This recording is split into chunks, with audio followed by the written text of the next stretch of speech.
Chapter 4. What the Baroness's reflections and tears were after Crevel's departure may now be clearly imagined.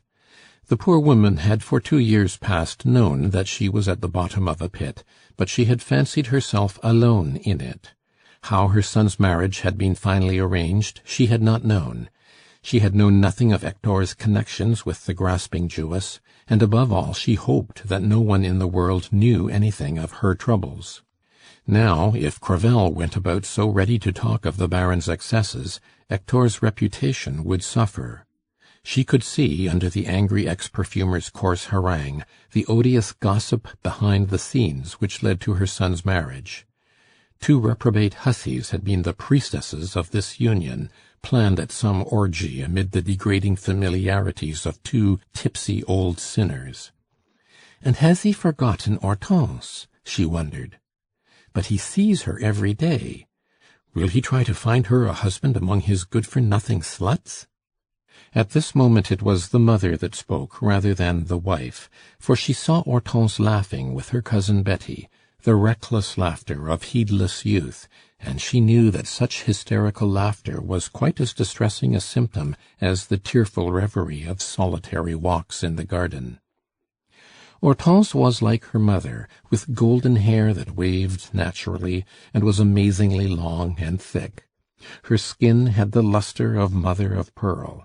She was visibly the offspring of a true marriage, of a pure and noble love in its prime. There was a passionate vitality in her countenance, a brilliancy of feature, a full fount of youth, a fresh vigour and abundance of health, which radiated from her with electric flashes. Hortense invited the eye. When her eye of deep ultramarine blue, liquid with the moisture of innocent youth, rested on a passer-by, he was involuntarily thrilled. Nor did a single freckle mar her skin, such as those with which many a white and golden maid pays toll for her milky whiteness. Tall, round without being fat, with a slender dignity as noble as her mother's, she really deserved the name of goddess, of which old authors were so lavish. In fact, those who saw Hortense in the street could hardly restrain the exclamation, "What a beautiful girl!" She was so genuinely innocent that she could say to her mother, "What do they mean, mamma, by calling me a beautiful girl when I am with you? Are not you much handsomer than I am?" And, in point of fact, at 47 the Baroness might have been preferred to her daughter by amateurs of sunset beauty, for she had not yet lost any of her charms, by one of those phenomena which are especially rare in Paris, where Ninon was regarded as scandalous simply because she thus seemed to enjoy such an unfair advantage over the plainer women of the 17th century. Thinking of her daughter brought her back to the father. She saw him sinking by degrees, day after day, down to the social mire, and even dismissed some day from his appointment. The idea of her idol's fall, with a vague vision of the disasters prophesied by Crevel, was such a terror to the poor woman that she became wrapped in the contemplation like an ecstatic. Cousin Betty, from time to time, as she chatted with Hortense, looked round to see when they might return to the drawing-room. But her young cousin was pelting her with questions, and at the moment when the Baroness opened the glass door, she did not happen to be looking. Liesbeth Fisher, though the daughter of the eldest of the 3 brothers, was 5 years younger than Madame Hulot. She was far from being as handsome as her cousin, and had been desperately jealous of Adeline.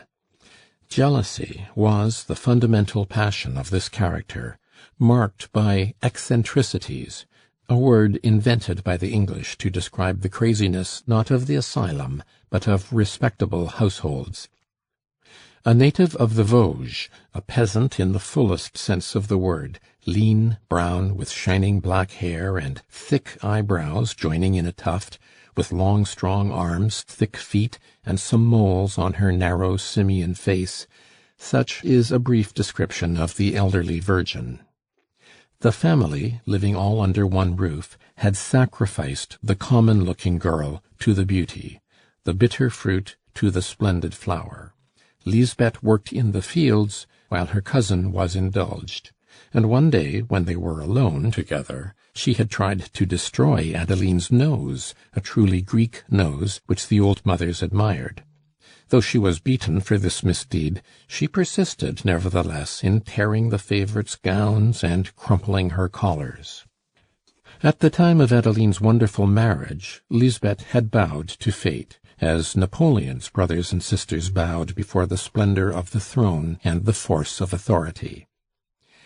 Adeline, who was extremely sweet and kind, remembered Lisbeth when she found herself in Paris, and invited her there in 1809, intending to rescue her from poverty by finding her a husband.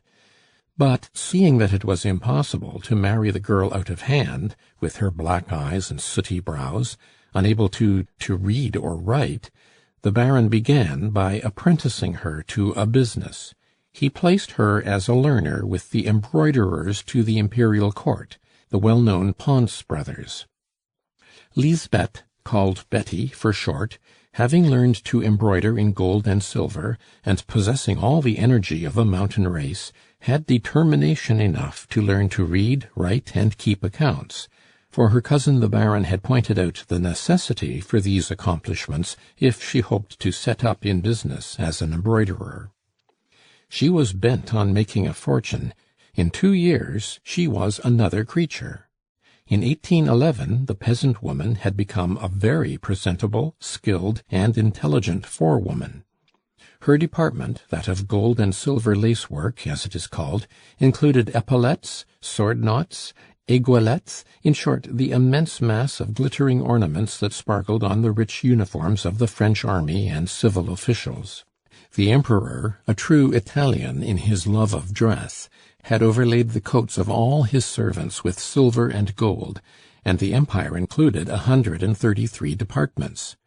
These ornaments, usually supplied to tailors who were solvent and wealthy paymasters, were a very secure branch of trade.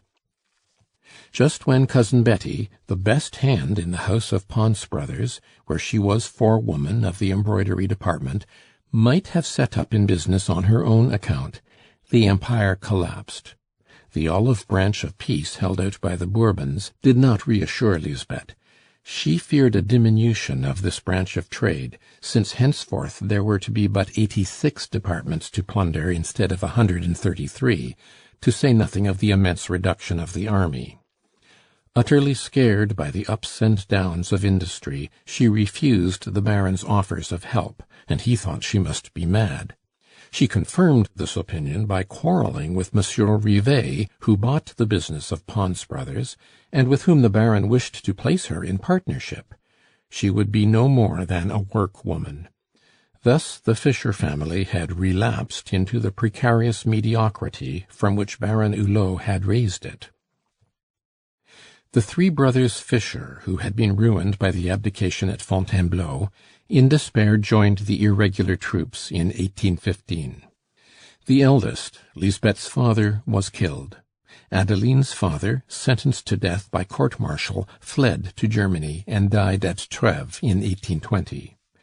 Johann, the youngest, came to Paris, a petitioner to the queen of the family, who was said to dine off gold and silver plate, and never to be seen at a party but with diamonds in her hair, as big as hazelnuts, given to her by the Emperor.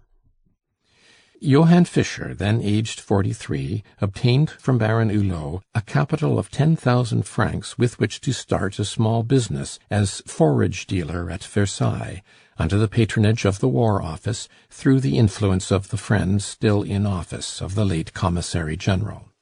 These family catastrophes, Baron Hulot's dismissal, and the knowledge that he was a mere cipher in that immense stir of men and interests and things which makes Paris at once a paradise and a hell, quite quelled Lisbeth Fisher.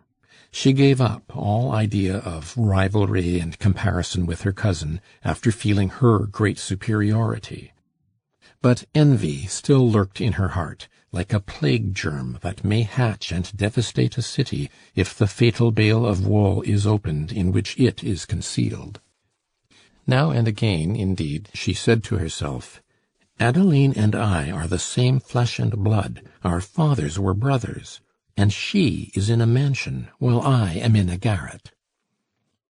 But every New Year Lisbeth had presents from the Baron and Baroness. The Baron, who was always good to her, paid for her firewood in the winter.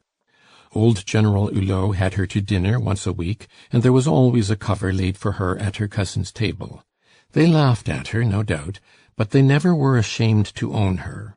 In short, they had made her independent in Paris, where she lived as she pleased. The old maid had, in fact, a terror of any kind of tie. Her cousin had offered her a room in her own house. Lisbeth suspected the halter of domestic servitude. Several times the Baron had found a solution of the difficult problem of her marriage, but though tempted in the first instance, she would presently decline, fearing lest she should be scorned for her want of education, her general ignorance, and her poverty. Finally, when the Baroness suggested that she should live with their Uncle Johann, and keep house for him, instead of the upper servant, who must cost him dear, Lisbeth replied that that was the very last way she should think of marrying. Lisbeth Fisher had the sort of strangeness in her ideas which is often noticeable in characters that have developed late, in savages who think much and speak little. Her peasant's wit had acquired a good deal of Parisian asperity from hearing the talk of workshops and mixing with workmen and workwomen. She, whose character had a marked resemblance to that of the Corsicans, worked upon without fruition by the instincts of a strong nature, would have liked to be the protectress of a weak man, but as a result of living in the capital had altered her superficially. Parisian polish became rust on this coarsely tempered soul. Gifted with a cunning which had become unfathomable, as it always does in those whose celibacy is genuine, with the originality and sharpness with which she clothed her ideas, in any other position she would have been formidable. Full of spite, she was capable of bringing discord into the most united family. In early days, when she indulged in certain secret hopes which she confided to none, she took to wearing stays and dressing in the fashion, and so shone in splendor for a short time that the Baron thought her marriageable. Lisbeth at that stage was the piquant brunette of old-fashioned novels. Her piercing glance, her olive skin, her reed-like figure might invite a half-pay major, but she was satisfied, she would say, laughing, with her own admiration. And indeed she found her life pleasant enough when she had freed it from practical anxieties, for she dined out every evening after working hard from sunrise. Thus she had only her rent and her midday meal to provide for. She had most of her clothes given her, and a variety of very acceptable stores, such as coffee, sugar, wine, and so forth. In 1837, after living for 27 years, half maintained by the Hulots and her Uncle Fisher, Cousin Betty, resigned to being nobody, allowed herself to be treated so. She herself refused to appear at any grand dinners, preferring the family party, where she held her own and was spared all slights to her pride. Wherever she went, at General Hulot's, at Crevel's, at the house of the young Hulots, or at Rivet's, Pons's successor, with whom she made up her quarrel, and who made much of her, and at the Baroness's table, she was treated as one of the family. In fact, she managed to make friends of the servants by making them an occasional small present, and always gossiping with them for a few minutes before going into the drawing-room. This familiarity, by which she uncompromisingly put herself on their level, conciliated their servile good nature, which is indispensable to a parasite. "She is a good steady woman," was everybody's verdict. Her willingness to oblige, which knew no bounds when it was not demanded of her, was indeed, like her assumed bluntness, a necessity of her position. She had at length understood what her life must be. Seeing that she was at everybody's mercy, and needing to please everybody, she would laugh with young people, who liked her for a sort of wheedling flattery which always wins them. Guessing and taking part with their fancies, she would make herself their spokeswoman, and they thought her a delightful confidante, since she had no right to find fault with them. Her absolute secrecy also won her the confidence of their seniors. for, like Ninon, she had certain manly qualities. As a rule, our confidence is given to those below rather than above us. We employ our inferiors rather than our betters in secret transactions, and they thus become the recipients of our inmost thoughts, and look on at our meditations. Richelieu thought he had achieved success when he was admitted to the Council. This penniless woman was supposed to be so dependent on every one about her that she seemed doomed to perfect silence. She herself called herself the family confessional.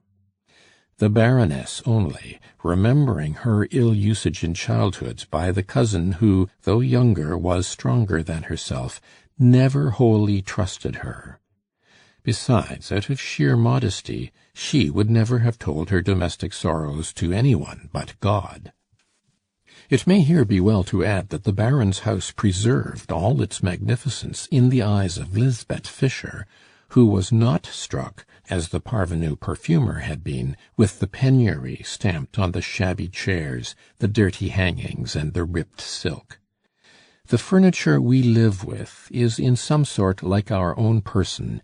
Seeing ourselves every day, we end, like the Baron, by thinking ourselves but little altered and still youthful, when others see that our head is covered with chinchilla, our forehead scarred with circumflex accents, our stomach assuming the rotundity of a pumpkin. So these rooms, always blazing in Betty's eyes with the Bengal fire of imperial victory, were to her perennially splendid. As time went on, Lisbeth had contracted some rather strange old maidish habits. For instance, instead of following the fashions, she expected the fashion to accept her ways and yield to her always out-of-date notions. When the Baroness gave her a pretty new bonnet or a gown in the fashion of the day, Betty remade it completely at home, and spoilt it by producing a dress of the style of the Empire, or of her old Lorraine costume. A 30-franc bonnet came out a rag, and the gown a disgrace. On this point Lisbeth was as obstinate as a mule. She would please no one but herself, and believed herself charming, whereas the assimilative process, harmonious no doubt in so far as that it stamped her for an old maid from head to foot, made her so ridiculous that, with the best will in the world, no one could admit her on any smart occasion.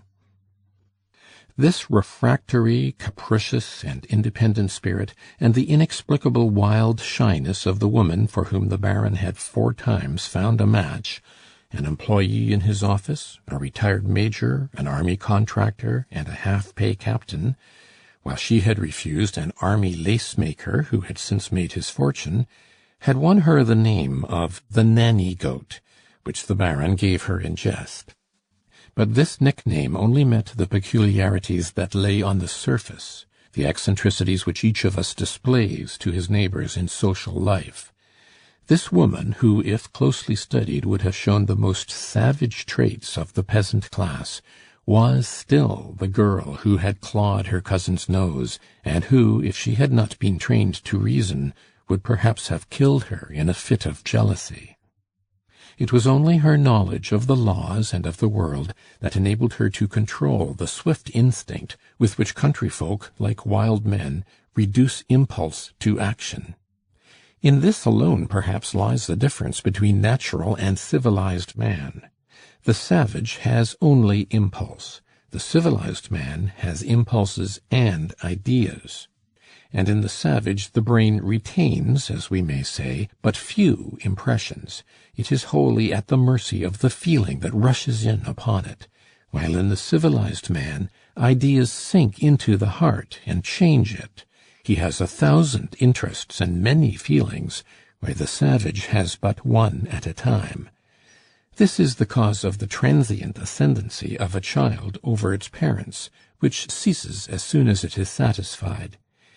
In the man who is still one with nature, this contrast is constant. Cousin Betty, a savage of Lorraine, somewhat treacherous too, was of this class of natures, which are commoner among the lower orders than is supposed, accounting for the conduct of the populace during revolutions.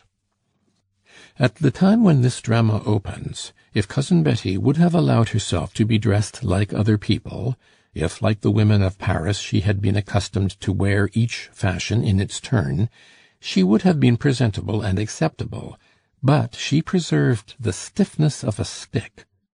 Now, a woman devoid of all the graces in Paris simply does not exist. The fine but hard eyes, the severe features, the Calabrian fixity of complexion which made Lisbeth like a figure by Giotto, and of which a true Parisian would have taken advantage, above all her strange way of dressing, gave her such an extraordinary appearance that she sometimes looked like one of those monkeys in petticoats taken about by little Savoyards. As she was well known in the houses connected by family which she frequented, and restricted her social efforts to that little circle as she liked her own home, her singularities no longer astonished anybody, and out of doors they were lost in the immense stir of Paris street life, where only pretty women are ever looked at. Hortense's laughter was at this moment caused by a victory won over her cousin Lisbeth's perversity. She had just wrung from her an avowal she had been hoping for these 3 years past. However secretive an old maid may be, there is one sentiment which will always avail to make her break her fast from words, and that is her vanity. For the last 3 years, Hortense, having become very inquisitive on such matters, had pestered her cousin with questions, which, however, bore the stamp of perfect innocence. She wanted to know why her cousin had never married. Hortense, who knew of the 5 offers that she had refused, had constructed her little romance. She supposed that Lisbeth had had a passionate attachment, and a war of banter was the result. Hortense would talk of "we young girls" when speaking of herself and her cousin. Cousin Betty had on several occasions answered in the same tone, "And who says I have not a lover?" So Cousin Betty's lover, real or fictitious, became a subject of mild jesting. At last, after 2 years of this petty warfare, the last time Lisbeth had come to the house, Hortense's first question had been, "And how is your lover?" "Pretty well, thank you," was the answer. "He is rather ailing, poor young man." "He has delicate health?" asked the Baroness, laughing. "I should think so. He is fair. A sooty thing like me can love none but a fair man, with a colour like the moon." "But who is he? What does he do?" asked Hortense. "Is he a prince?" "A prince of artisans, as I am a queen of the bobbin.